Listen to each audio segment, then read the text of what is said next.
একটা করুণ কাহিনী আপনাদের চোখের সামনে তুলে ধরে রাখবো। আজও পর্যন্ত এরকম অন্তর হয় নাই, দিল হয় নাই যে কথাটা শুনে চোখের পানিকে কেউ ধরে রাখতে পারছে। আজকে প্রমাণ হয়ে যাবে নবীজির আশিক আমরা আছি কিনা। আমার নবীজির দয়ার নবীজির মায়ার নবীজির বয়স তখন 6 বছর। বলো না কয় বছর? সবাই বলো কয় বছর? 6 বছরের ছেলে মেয়েরা খেলাধুলা করে কিনা? বলো খেলাধুলা করে কিনা? আমার নবী দয়ার নবী মায়ার নবী ওই যে মক্কার জমিনে পাথরিলে জমিন বাদে আসরের মাঝে মাগরিবের আগে আগে ওই যে মক্কার পাহাড়ের জঙ্গলার দিকে ছোট ছোট ছেলে মেয়েরা ওই মাগরিবের আগে আগে সন্ধ্যার সময় কিছু খেলাধুলা করত। তোমার আমার নবী ওখানে বসে প্রত্যক্ষ করত, কিন্তু কোনদিনও খেলাধুলা করতেন না। নবী তো জন্মের থেকে নবী, জন্মের আগের থেকে নবী। সুবহানাল্লাহ বলেন সুবহানাল্লাহ। ঠিক না বেঠি? কোনদিন খেলাধুলা করতেন না। খুব ভালো করে মন দিয়ে শুনে অন্তরটা নরম করে দেন, অল্প নরম করে দেন। আমার দয়ার নবী মায়ার নবী একদিন 2 দিন 3 দিন খেলাধুলা দেখতে গেল। 14টা দিন হঠাৎ করে এমন হয়ে গেল, ছোট ছোট ছেলে মেয়েরা যাহারা খেলাধুলা করতে ওই ময়দানে গিয়েছিল, এক এক এক এক করে সমস্ত ছেলে মেয়ে বাড়িতে চলে আসছে। দেখা যায় 6 বছরের শিশু নবী দয়ার নবী মায়ার নবী ওই দিন বাড়িতে আসে নাই। আরে মার কলিজাটাই কেমন আঘাত লাগবে কিনা বলো? কে দেন? আয়েশা বলে, মা আমিনা কি? ওরে আমিনা রে, আমরা দেখে আসলাম তোমার শিশু নবী মুহাম্মদ আমিন, আমরা দেখে আসলাম একটা ছোট্ট পাথরের উপরে বসিয়া মাথাটা তল দিকে দিয়ে গুনগুন গুনগুন করে কাঁদতেছে। আমরা কত আশার জন্য বললাম আসলো না। দুঃখিনী মার কলিজায় কিরকম আঘাত লাগছে। সন্তানের যদি বিপদ হয় কেউ জানার আগে কে জানে বলো? কে জানে বলো? সন্তান যদি কোনো জায়গায় বিপদে পড়ে কি আগে জানে বলো? তার কলিজার মধ্যে এসে আঘাত লাগে। মা আমিনা একটাই দৌড় মারছে, এক দৌড়ে পাহাড়ের জঙ্গলার দিকে চলে গেছে। যা দেখে চতুর্দিকে অন্ধকার হয়ে আসতেছি, চতুর্দিকে বাঘ ভালুকের আওয়াজ, গভীর অন্ধকার হয়ে আসতেছে। দেখে ইয়াতিম নবী শিশু নবী একটা পাথরের উপরে বসে মাথাটা তল দিকে দিয়ে গুনগুন গুনগুন করে কাঁদতেছে। দুঃখিনী মা যাইয়া ডান হাতটা আমার দয়ার নবীর কাঁধের মধ্যে রাখছে, শিশু নবীর কাঁধের মধ্যে রাখার সঙ্গে সঙ্গে মা আমিনার দিকে চোখটা তাকাইছে। আমার নবী যখন ঘুরে তাকাইছে, মা আমিনা বলে, আমার মোহাম্মদ আমিন কাঁদতে কাঁদতে কাঁদতে কাঁদতে বুকটা ভিজায় ফেলাইছে, 2টা চোখ লাল হয়ে গেছে। আমি তখন জিজ্ঞাসা করছি, বাবা রে, আমার কলিজার টুকরা মোহাম্মদ আমিন, কেনই বা তুমি কাঁদো? গভীর রাত হয়ে যায় রে বাবা, কেন তুমি বাড়িতে যাও না? কেন বা তুমি এইখানে কাঁদো? আমার দয়ার নবী একটা কথা বলছিল, ওই কথাটা শুনে কোন মানুষ এইরকম নাই নিজের চোখের পানি ধরে রাখতে পারে। আমার দয়ার নবী তখন বলে, মা গো, আমি আজকে এই খেলার ময়দানে একটা করুণ দৃশ্য দেখতে পাচ্ছি গো মা। ওই দৃশ্য দেখে আমি আর বাড়িতে যাইতে পারি নাই গো মা, তুমি উত্তরটা দাও। বাবারে কি দেখছো বলো? মা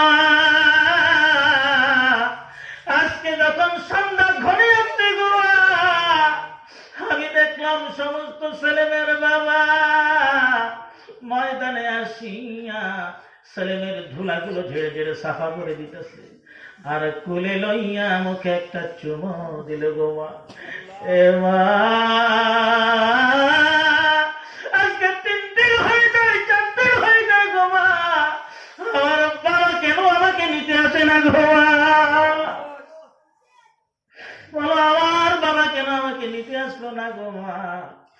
আমার বাবার কথা মনে পড়ে গেছে, আমি যাইতে পারি না। আমার বাবা কোথায় আজকে বলো?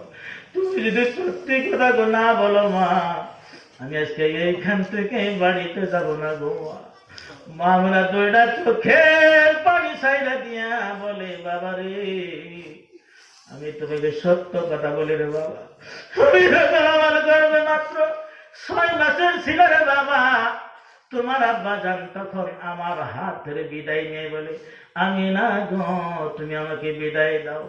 তোমার গর্ভে আমার সোনামণি কলিজার টুকরাটাকে রেখে গেলাম।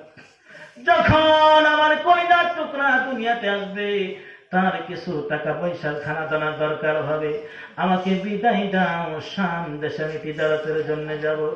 এরে বাবা মোহাম্মদ, আমি তোমার বাবা তিজারত করতে চাইয়া যে আর ফিরবে না, আমি কিন্তু জানছিলাম না। যদি জানতাম জনম জনমের জন্য তোমার আব্বাকে আমি বিদায় কখনো দিতাম না। তোমার আব্বা যায় ওইখানে ইন্তিকাল হয়ে শুয়ে আছে, তুমি জন্মের পর কত ডাকলাম আসেন আমার প্রাণের স্বামী, কলিজার টুকরা আমার করে আছে, চন্দ্র সূর্যের মতো ঝলঝল করে কলিজার টুকরা আমার কুলে আপনি দেখেন না। তোমার আব্বা একবারও তোমাকে দেখতে আসলেন না। এর এলাকাবাসী, আমি জানি না তোমরা কে বাবা হারাইছ। যদি কেউ বাবা হারাস, দুইটা চোখের পানি ছেড়ে দেখাতো, কাঁদলে আল্লাহ খুশি হয়, গুনাহ মাফ হয়, রূহ সাফ হয়। আল্লাহ তোমার বাবার কবরের আযাব আল্লাহ মাফ করিয়া দেবে। দয়ার নবী মায়ার নবী তখন মার বুকে মাথা রেখে চিৎকার মেরে বলে, বাবা বাবা, চিৎকার মেরে বলে, মা গো, আমি তোমার কাছে একটা বস্তু আবদার করি গো মা। আমার বাবা দেখতে কেমন, আর বাবা কত উঠেছিল, দেখতে কেমন ছিল, আমার দেখতে মন চাই গো মা। আমার বাবার কবরটা আমাকে জিয়ারত করাবেননি গো মা। তৎকালীন হিসাবে মা আমেনা একটা কাফেলা বানাইয়া সামদেশে রওনা হয়ে গেল। সামদেশে রওনা হইয়া যে জায়গায় নবীজির আব্বা জানের কবর মুবারক আছে, কিছু দূরে সাইরা বলে, ওই যে দেখা যায় মোহাম্মদ আমিন তোমার বাবার কবর। যেই মাত্র বলছে তোমার বাবার কবর, আমার নবীজি পুরা লাইভে পুরা জিন্দেগিতে অত জোরে দৌড় দেয় নাই, সেই দিন অত জোরে দৌড় দিছে কবরের দিকে। কবরের উপরে পড়ে 2 হাত দাম যাই ধরছে কবরটাকে, আঞ্জে ধরে কান্তা কবরে লাগাই দেবে, ডাকে, বাবা বাজান, দেখো না কি আসছে তোমার কাছে, একটিবার উঠে আমাকে ভুলে নাও, আমাকে মোহাম্মদ বলে রাখো, আমাকে একটু চুমু দাও, আমাকে তুমি মোহাম্মদ বলে রাখো, আমার বুকটা খুশি হয়ে যাবে, কলিজাটা খুশি হয়ে যাবে, আমি আমাকে ধন্য মনে করব। যে একবার চলে যাই আর ফিরে আসে না। যারা বাবা হারাইছ, অমূল্য রতন হারাইছ, একবারে ঘরে গেলে আর বাবা বলে ডাকতে পারো না। ওইখানে দয়ার নবীজি বাবা বাবা বলে চিৎকার করে কান্দে, করুণ সুরে কান্দে, মা আমেনা কান্দে, উম্মে আইমান কান্দে। ওই দিন ওই রাস্তা দিয়ে যত মানুষ যাইতেছিল, একটা মানুষ চোখের পানি ধরে রাখতে পারে নাই। যে যায় সে ওখানে বসে বসে কাঁদে, যে যায় সে ওখানে বসে বসে কাঁদে। কাঁদতে কাঁদতে কাঁদতে কাঁদতে বহু মানুষ জমা হয়ে গেছে। ওইখানে একটা তৌরিত জবর ইনজিল কিতাবের ইলম রাখনেওয়ালা মহাপণ্ডিত একটা ওই রাস্তায় দিয়ে যাইতেছে, হঠাৎ করে দেখে কে জানি এখানে কাঁদে। তখন বলে, এরে ছেলে তোমার নাম কি? বলে মুহাম্মদ। এটা কে কান্দে? বলে আমার মা। এটা কার কবর? বলে আমার আব্বা। এইটুকুন কথা মাত্র বলছে, বলার সঙ্গে সঙ্গে ওই মহাপণ্ডিতরা আমার নবী, তোমার নবী, সারা বিশ্বের নবীকে, শিশু নবীকে বুকের মধ্যে লাগায় বলে, এরে মুহাম্মদ, আমি তাওরাত জবর ইনজিলে পাইছি, একদিন আখেরি নবী আসবে, বাবার কবরে পড়ে কাঁদবে, তুমি হবে আখেরি নবী। আমার যদি বয়স থাকতো, তোমার হাত ধরে কলিমা পড়ে আমি মুসলমান হয়ে যাইতাম, তবে তোমাকে আমি একটা সাহায্য করব।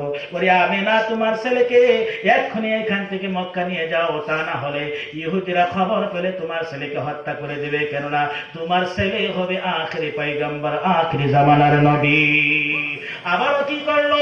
উঠে সাওয়ার করে যখন মক্কার দিকে রওনা হয়, মক্কার দিকে যখন রওনা হয়, ওই পথের মাঝখানে একটি জায়গা, যে জায়গার নাম মাকামে আবুয়া। কি নাম বলো? মাকামে আবা ওই জায়গায় আসিয়া উটটা দাঁড় করে মা আমিনা ওখান বলতেছে, ও আমার কলিজার টুকরা মোহাম্মদ, আমার বুকটা ব্যথা করতেছে, ভালো লাগতেছে না, একটু উঠে টুকে নামো, আমিও নামি। মা আমিনা ওই বালু মাটির মধ্যে ওই বালুর চড়ে নামি ঘন মরুভূমির মধ্যে নেমে ওই বালু মাটির মধ্যে শুয়ে পড়লেন। শুয়ে সঙ্গে সঙ্গে ডাক দিল, কোথায় আছো আমার মোহাম্মদ আমিন? 6 বছরের ছোট্ট শিশু নবী মা মা বলে কেঁদে, বাবা বাবা বলে কাঁদে। মার হাতে হাত দিয়ে বলে, মা গো এই যে আমি আসছি গো মা, তোমার কি হয়েছে মা বলো। তখন মা জননী মা আমিনা দুইটা চোখের পানি ছাইরা দিল, চোখের পানি গাল বয়ে বয়ে পড়ে। আর তখন বলে, বাবা রে বুকে বড় আশা ছিল রে বাবা, এ মোহাম্মদ তুমি বড় হবে, জওয়ান হবে, আমাকে মা মা বলে ডাকবি, আমার কলিজা ঠান্ডা হয়ে যাবে, কি জানে আমি বাঁচবো না, আমিও আজকে চলে যাব। ওই দিন আমার দয়ার নবী বলছিল, মা গো তুমি কি বলো, সবে মাত্র বাবার কবরটা জিয়ারত করে আসলাম, তুমি যদি চলে যাও আমি কাকে দেখে বাঁচবো গো মা, তুমি যাও না, আমারে ছেড়ে তুমি চলে যায় না গো মা। আল্লাহর হুকুম হয়ে গেল, সঙ্গে সঙ্গে মা আমিনা ওইখান থেকে বিদায় নিল। ইন্না লিল্লাহি ওয়া ইন্না ইলাইহি রাজিউন। ওই দিন তোমার আমার নবীর বাবার মধ্যে ইসলাম কড়াকড়ি করে মা মা বাবা বাবা বলে কাঁদতে শুরু করলো। আমার আল্লাহ পাক রব্বুল আলামিনের আরশ থরথর করে কাঁপতে শুরু করলো।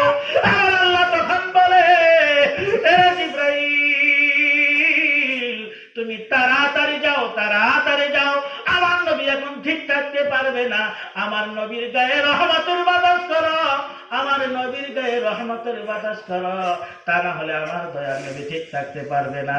আমার নবীকে ইয়াতীম বানালাম, এমন এতিম বানালাম, এই জাহানে দুজা আর কেউ এমন এতিম নাই।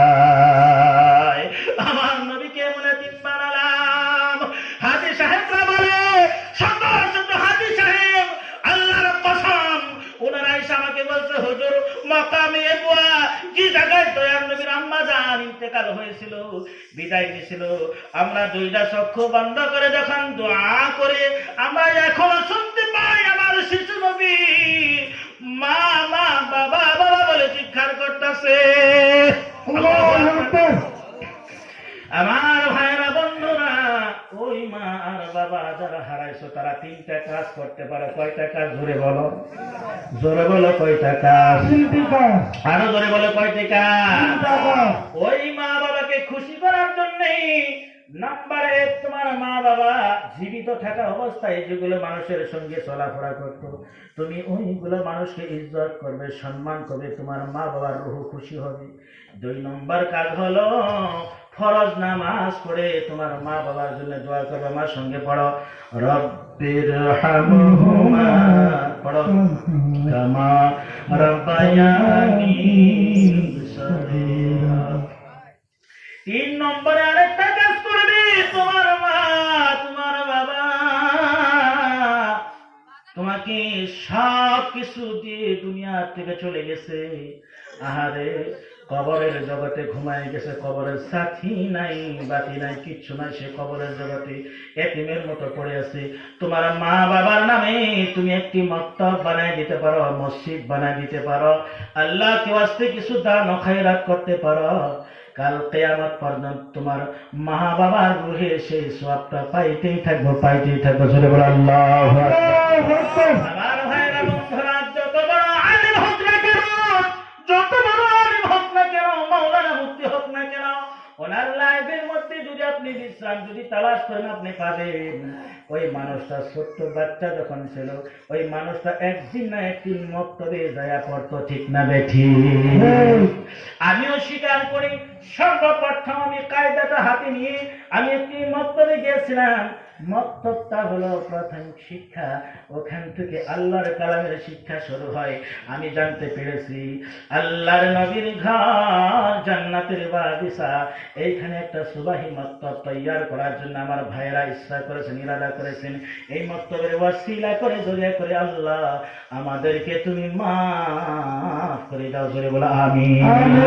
আমি দেখতে চাই পুরা মজলিসের মধ্যে বাবার মোহাব্বত করনেওয়ালা মাকে মোহাব্বত করনেওয়ালা, আমার দয়ার নবীকে ভালোবাসনেওয়ালা এই মজলিসের মধ্যে থেকে আমি 5 জন ব্যক্তি